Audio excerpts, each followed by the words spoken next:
प्राप्ती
Kita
उपाय धरावे संतांचे ते पाय येणे साधती साधने तुटती भवाची बंधने संतावीन प्राप्ती नाही संतावीन प्राप्ती नाही ऐसे वेद रीती वाही येणे साधती साधने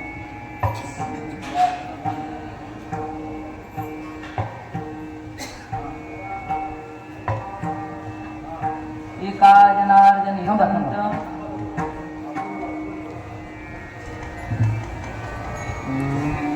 संत पूर्ण करीती मनोरथ येणे साधती साधने तुटती भवाची बंधने विठाला विठाला विठाला विठाला विठाला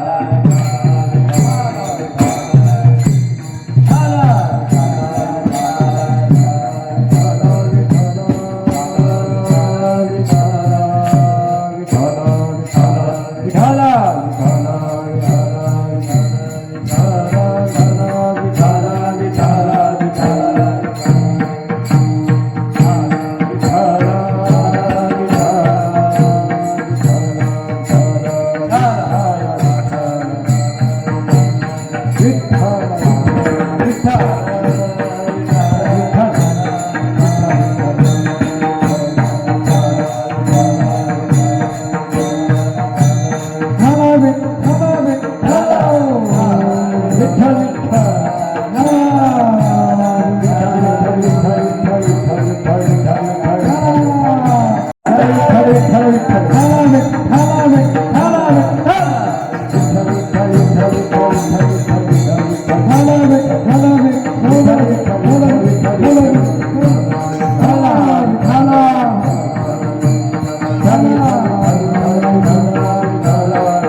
पौलव ऋषी तप करीत होते आणि त्यांनी एवढा तप केला की देवेंद्राचं सुद्धा पद जाणार होतं. आणि मग आता देवेंद्राला चिंता पडू लागली की आता माझं पद जाणार आहे. मग त्याने मग पौलव ऋषींचा तप भंग करण्यासाठी देवेंद्राने तप भंग केला. आणि मग त्यावेळेस मग पौलव ऋषी म्हणाले, तू कोण आहेस, माझ्या समोर ये. आणि असं म्हटल्यानंतर त्यावेळेस देवेंद्रांना खूप भीती वाटत होती. आणि मग भीती वाटण्याच्या कारणानं मग ते ब्रह्मदेवांकडे गेले. आणि तिथे गेल्यानंतर ब्रह्मदेव म्हणाले की आता मी काही येत नाही. मग ते महाविष्णूंकडे गेले आणि मग महाविष्णूंना पण खूप संकट आले नाही असं वाटलं. आणि मग हे तिघही मग आता सर्व देवांवरती संकट आलं होतं की पौलव ऋषींनी शाप दिलेला आहे. आणि मग असं म्हटल्यानंतर पौलव ऋषी गायींना काहीच करत नव्हते. आणि मग सर्व 33 कोटी देव गायीच्या उदरात गेले आणि पौलव ऋषींनी शाप मागे घेतला.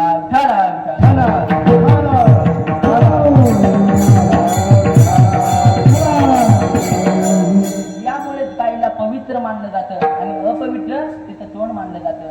आणि या अधिक मासामध्ये गायीचं पूजन केलं पाहिजे, गोमातेला दान केलं पाहिजे.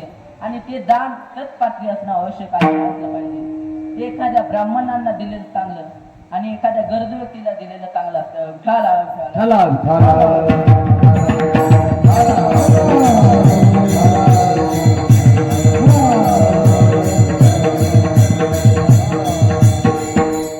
आणि अधिक मासाचं जर का आपण पालन केलं नाही तर काय होतं, कौरव आणि पांडव होते आणि ते पांडव एकदा द्यूत क्रीडेमध्ये हरले होते आणि त्यांचं सर्व राज्य वैभवही गेलं होतं. आणि मग एक दिवस श्रीकृष्ण त्यांच्या इकडे आले आणि मग पांडव म्हणाले, काय देवा, काय आमच्या मागे असा वनवास लावलात, किती दिवस बघायचा आम्ही. मग त्यावेळेस श्रीकृष्ण म्हणाले, हे तुमचं कर्म आहे. आणि मग पांडव म्हणाले, काय देवा, आमचं काय कर्म आहे, आम्हाला जरा सांग. मग असं म्हटल्यानंतर श्रीकृष्णाने सांगितलं की गत जन्मे द्रौपदी ही एका मेधावी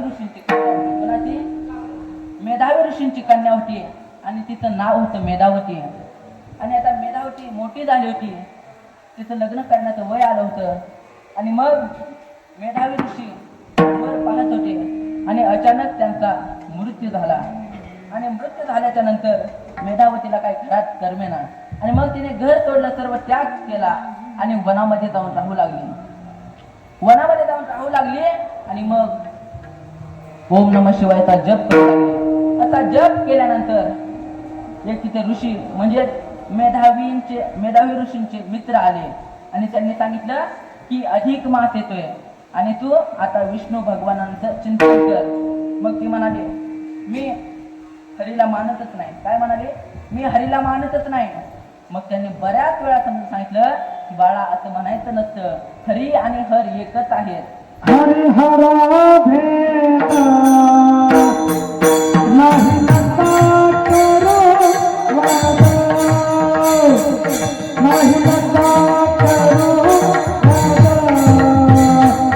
नाही नका करो वाद. हरी हरा भेद नाही नका करो वाद.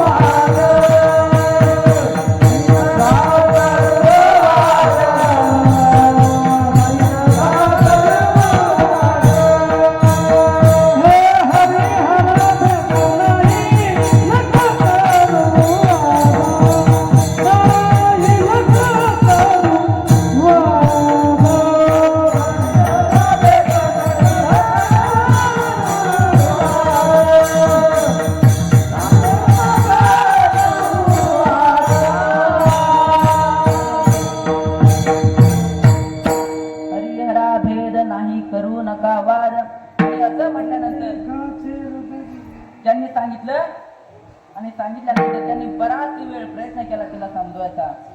आणि मग ते शेवटी ऋषीने तिला शाप दिला की तू पुढच्या जन्मी तुझ्याकडे खूप सारं वैभव येणार, पण ते काही काळापुरतच आणि त्याच्यानंतर तुमचं सर्व राज्यपदी जाणार. आणि असं म्हटल्यानंतर तिने आपला जप चालू केला आणि तिथून ऋषी निघून गेले. ओम नमः शिवायचा तिचा जप सारखा चालूच होता. आणि मग एका दिवशी महादेव प्रसन्न झाले आणि महादेव म्हणाले, बाळा काय मागायचे ते माग. आणि मग असं म्हटल्यानंतर मेधावतीने 5 वेळा पती दे पती दे पती दे पती दे पती दे असं मागितलं महादेवांना. मग महादेवांनी हास्य केलं. मग ती म्हणू लागली, देवा काय झालं.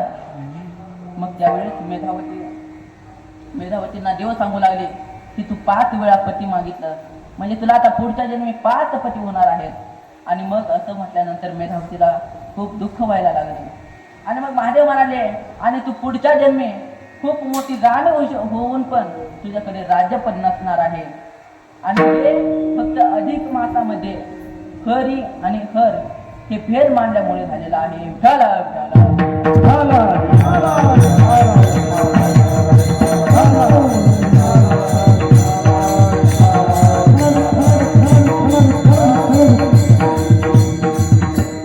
त्यामुळे या अधिक मासामध्ये म्हणजे पुरुषोत्तम मासामध्ये आपण जप केलं पाहिजे, तप केलं पाहिजे, दान केलं पाहिजे, दान धर्म आणि साधू संतांची सेवा केलेली पाहिजे.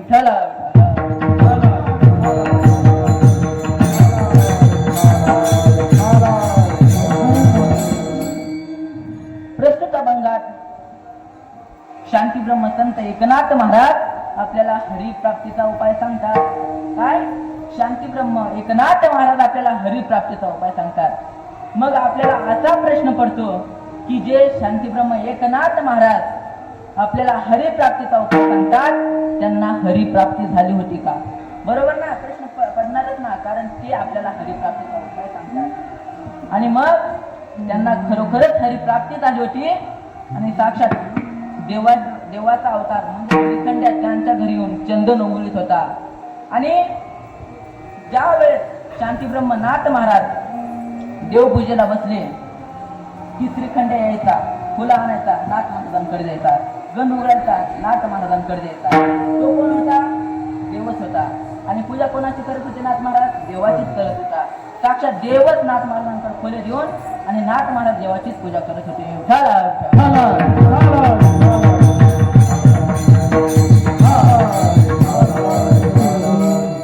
नाथ महाराजांना देवाची प्राप्ती झालेली होती. या भूतलावरती प्रत्येकाला सुखाची गरज आहे, प्रत्येकाला अपेक्षाही आहे आणि प्रत्येकाला आवडही आहे.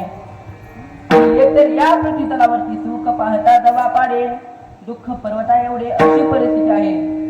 आणि यातून सर्वांना पाहिजे ते सुखच. का कोणी असं म्हणतं की मला दुःख व्हावं, मज लागे दुःख व्हावे, ऐसे कोणी भावे ना जीवे. कोणीच म्हणत नाही की मला दुःख व्हावं. या उलट सर्वच जण अशी अपेक्षा ठेवतात की वाढावे संतान.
सुख भेटावं, पण या भूतलावरती प्रत्येकाला दुःख सहन करावं लागतं. कारण शांती ब्रह्मनाथ महाराज म्हणतात, केले कर्म झाले त्याची भोगा आले, उपजले मेले ऐशी. या भूतलावरती अनेक जण जन्माला येऊन त्यांच्या कर्मानुसार ते भोगून गेलेले आहेत आणि ते उपभोगण्यासाठी आलेले आहेत आणि मेले आहेत. तसेच ज्ञानेश्वर महाराज सांगतात, अगा कर्मी दय उरावे तये सुखे फळावे तया ते भोगावया यावे देहायका. ही ज्ञानेश्वर महाराज सांगतात, पूर्वजन्मामध्ये आपण जे काही कर्म केलेलं आहे आणि त्या कर्मामध्ये जे काही कर्म आपल्या हातून शिल्लक राहिलेलं आहे तेच आपल्याला उपभोगण्यासाठी या भूतलावरती जन्माला यावं लागतं.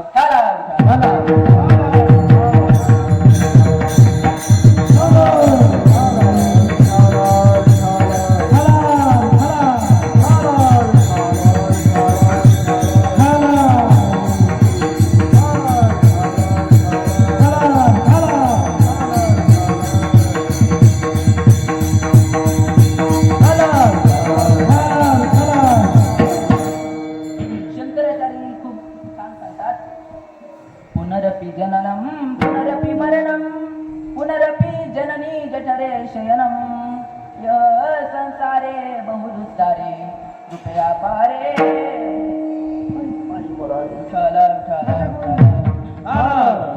ज्ञानेश्वर महाराज सांगतात, उपजे ते नाशे नाशे ते पुनर्विनिते हे घटिका यंत्र ते परिक्रमिका. ज्याचा जन्म झाला आहे त्याला मृत्यू हे अटळच आहे आणि ज्याला मृत्यू झालेला आहे त्याला पुनर्जन्म निश्चितच आहे.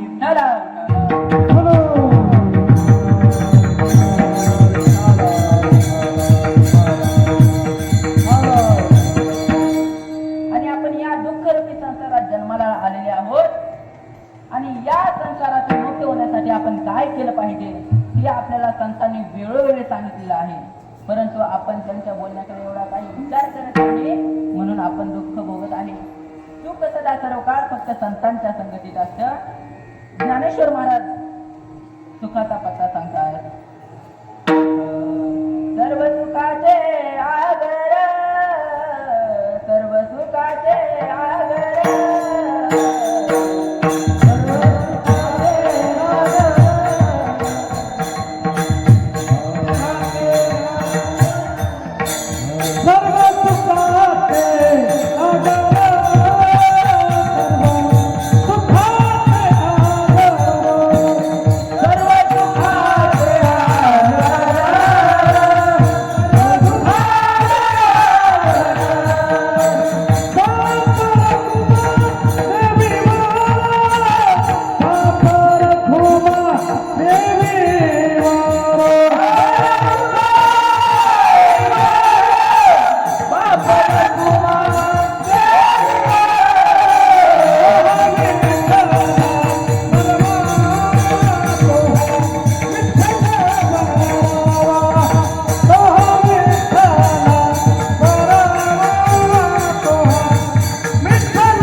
ज्ञानेश्वर महाराज सांगतात की रखुमादेवीचा वर म्हणजेच माझा बाप याच्या जवळ सगळी सुखी आहे. तसे संत तुकाराम महाराज सांगतात, सुखरूप आहे साधूला कोण सांगा माझ्या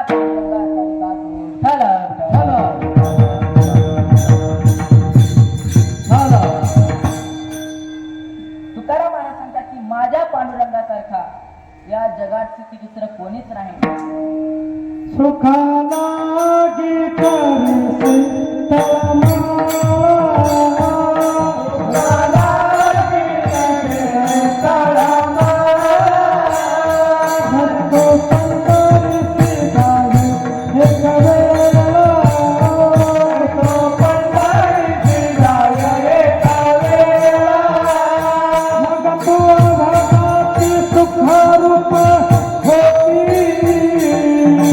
जन्म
आपल्या मागील पापांचा नाश करतात आणि त्यांच्या पदर्थ पुण्य आपल्याला देतात. सुखया संत समागमे नित्य दुनावे तुझ्या नामे गहन होती सकल कर्मे विठ्ठल.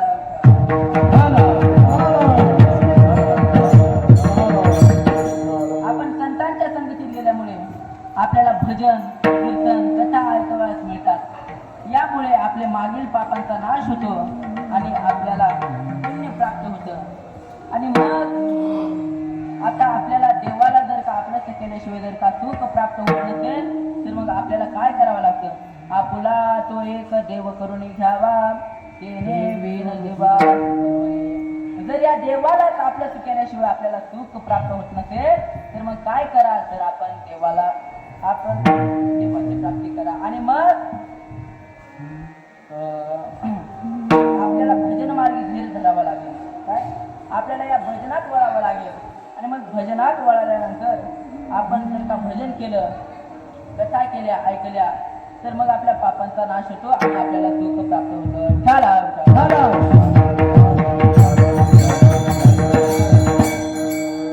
पण आता हे भजन करायचं आपल्याला. आपलं मन चंचल आहे आणि ते एका ठिकाणी थांबत नाही. आपल्याला सारखं ओळखता आलं पाहिजे आणि आपले मन म्हणजे हे एकाच ठिकाणी थांबत नाही, ते सारखे भ्रमंती करत असते. मग आपण काय करावं? चंचल चिलाती लावून ठाई संतांची पायली नवावे. आपण काय करावं? या चंचल चित्ताला संतांच्या पायी समर्पित करावं आणि मग संतांच्या पायावरती जर का आपण आपला माता ठेवला तर काय होतं? संत चरण रज लागता सहज वासनेचे वेद जळून यादाय विठाला.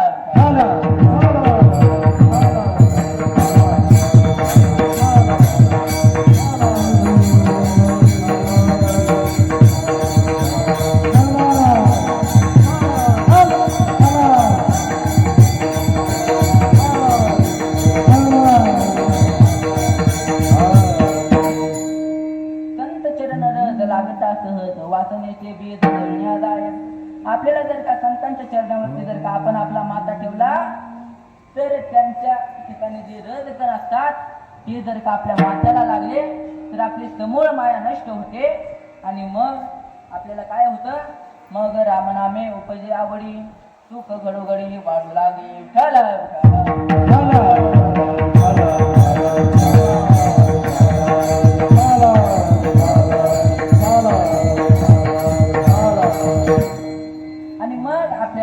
आपल्या तोंडातून राम राम असे शब्द बाहेर पडतात मग आपल्याला सुख प्राप्त होतं.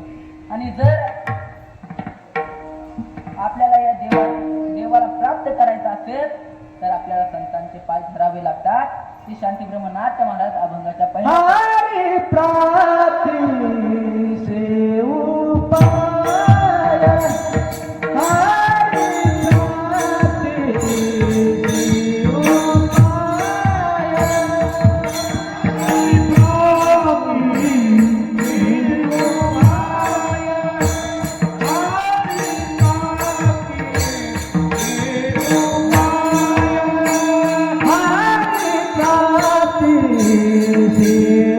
Bye.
ते खूप निराश होते. पण त्यांनी ठरवलं की आता देवाची प्राप्ती झाल्याशिवाय आपण तप करणं काय सोडायचंच नाही. मग ते तप करू लागले आणि तप करताना एके दिवशी रुक्मिणी माता प्रसन्न झाल्या आणि म्हणाल्या, बोल बाळा काय पाहिजे. आणि मग असं म्हटल्यानंतर त्यावेळेस ते ऋषी म्हणाले की मला देवाचं दर्शन पाहिजे, मला देवाला आग्रह करायचे. आणि मग असं म्हटल्यानंतर रुक्मिणी माता म्हणाल्या, हे काही शक्य नाही. काय म्हणाल्या? हे काही शक्य नाही. कारण मग ऋषी म्हणाले, का बरं असं का होत नाही. मग असं म्हटल्यानंतर रुक्मिणी माता म्हणाल्या की देव सध्या पैठ नक्षत्र असणाऱ्या श्री संत एकनाथ महाराज यांच्या घरी श्रीखंड्या म्हणून तिथे भक्ताची सेवा करत आहे. आणि मग असं म्हटल्यानंतर ऋषी म्हणाले, काय देव साक्षात भक्तांची सेवा करत आहेत. मग असं म्हटल्यानंतर ऋषी निघाले आणि मग ते आले पैठ नक्षत्रे. पैठण येथे आल्यानंतर एकनाथ महाराजांच्या वाड्यासमोर आले आणि मग तिथं श्रीखंड्या पाणी आणायला जात होता. आणि मग ऋषींनी श्रीखंड्याला पाहिलं आणि म्हणाले, ओ थांबा थांबा थांबा. मग श्रीखंड्या म्हणाला, काय हो काय झालं. आणि मग असं म्हटल्यानंतर, अहो ते नाथ महाराजांचं घर हेच का. हा हा हेच आहे. पण काय झालं त्या नाथ महाराजांच्या घरी. असं श्रीखंड्या म्हणाला. अहो काय झालं, साक्षात देव तिथं पाणी वाहतोय आणि देव तिथं रांजण भरतोय. असं म्हटल्यानंतर मग ते श्रीखंड्यात होता, असं का.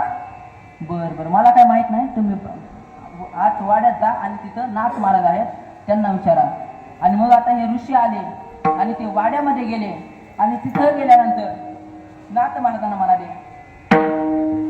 की तुमच्या घरी देव राबतोय. आणि मग नाथ महाराज म्हणाले, नाही आमच्या घरी. तर त्यावेळेस मग ऋषी म्हणाले की श्रीखंड्या म्हणजे देव आहे. आणि असं म्हटल्यानंतर त्यावेळेस श्रीखंड्या काय वापस आलाच नाही. मग नाथ महाराज रडू लागले आणि त्यांच्या डोळ्यातून अश्रू येऊ लागले. आणि अश्रू येत असताना मग साक्षात देव तिथे आले आणि देवांनी म्हणाले की रडू नको, मी साक्षात मी सदा तुझ्या जवळ आहे. आणि मग मला सांगायचा विषय म्हणजे एकच की त्या ऋषींना संतांचे पाय धरल्याशिवाय देवाची प्राप्ती झाली नाही. विठ्ठला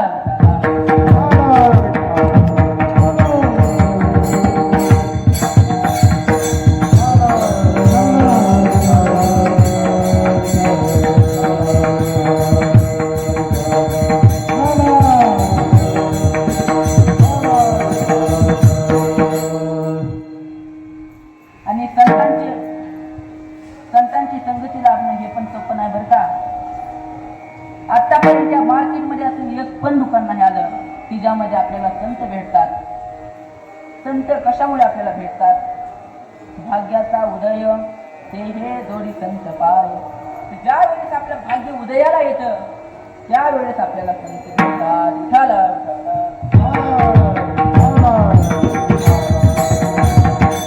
आणि असे संत जर का आपल्याला भेटले तर त्यांच्यासोबत आपल्याला नामस्मरण घडतं, कीर्तन ऐकाव्यास मिळतात, कथा ऐकाव्यास मिळतात.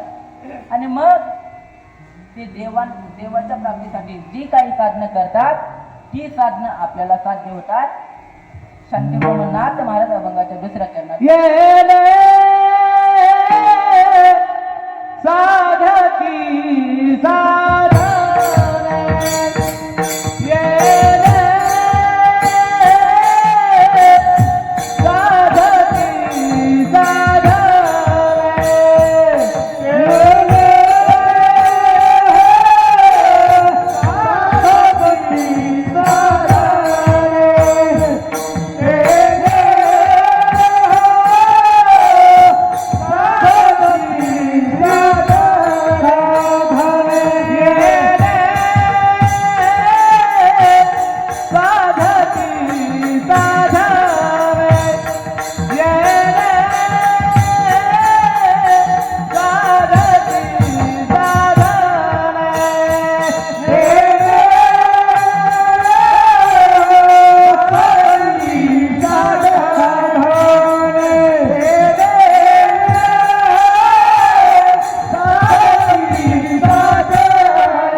येणे साधने साधने तुटती भावाची बंधने.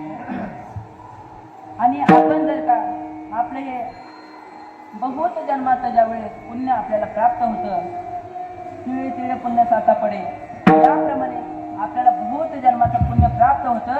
आणि मग त्यावेळेस आपल्याला संत भेटतात. आणि संत भेटल्यानंतर काय होतं की वेदही असे सांगतात की संताविना या जगामध्ये काहीही प्राप्ती नाही. विठ्ठला विठ्ठला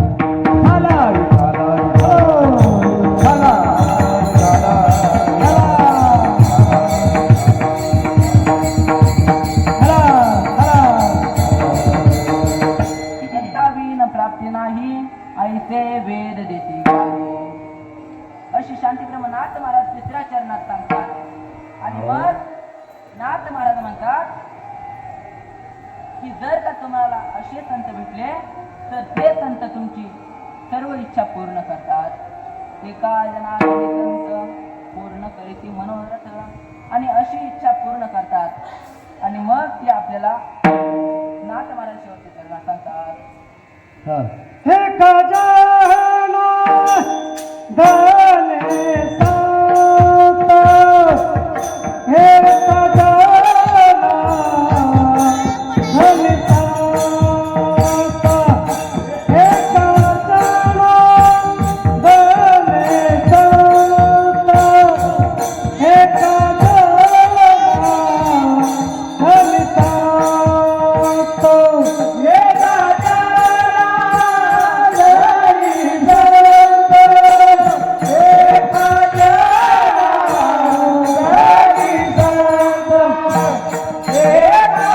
हे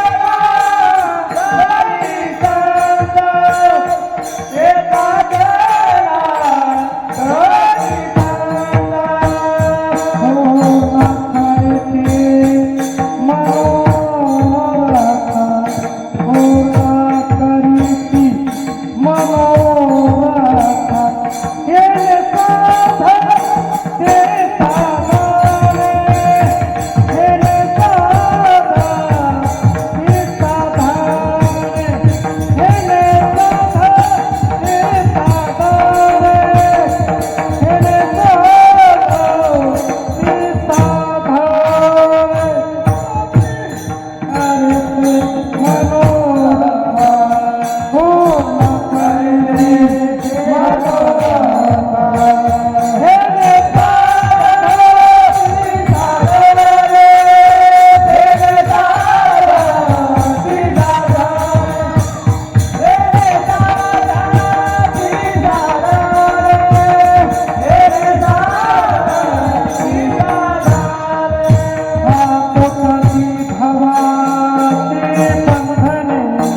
केल्यानंतर आपण त्यांच्या संगतीत राहतो, मग आपल्याला सकाळी फळात मिळतात आणि मग ते ज्या साधनेनं देवाची प्राप्ती करतात ती साधनं आपल्याला साध्य होतात.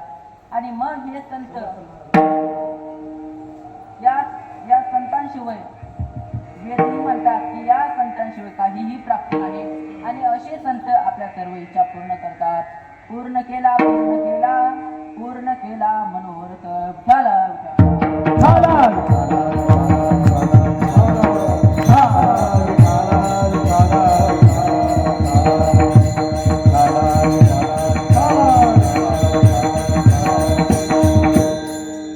झालेली सेवा भगवान परमात्म्याचे चरणी अर्पण करून संत शांतीब्रह्म एकनाथ महाराज यांचे चरणी अर्पण करून काही चुकलं असेल तर माफ करा आणि एकनाथ महाराजांचे चरणी अर्पण करतो आणि इथेच थांबतो. सेवेला पूर्ण विराम. ज्ञानेश्वर माऊली ज्ञानराज माऊली ज्ञानेश्वर माऊली ज्ञानेश्वर एका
ईश्वरा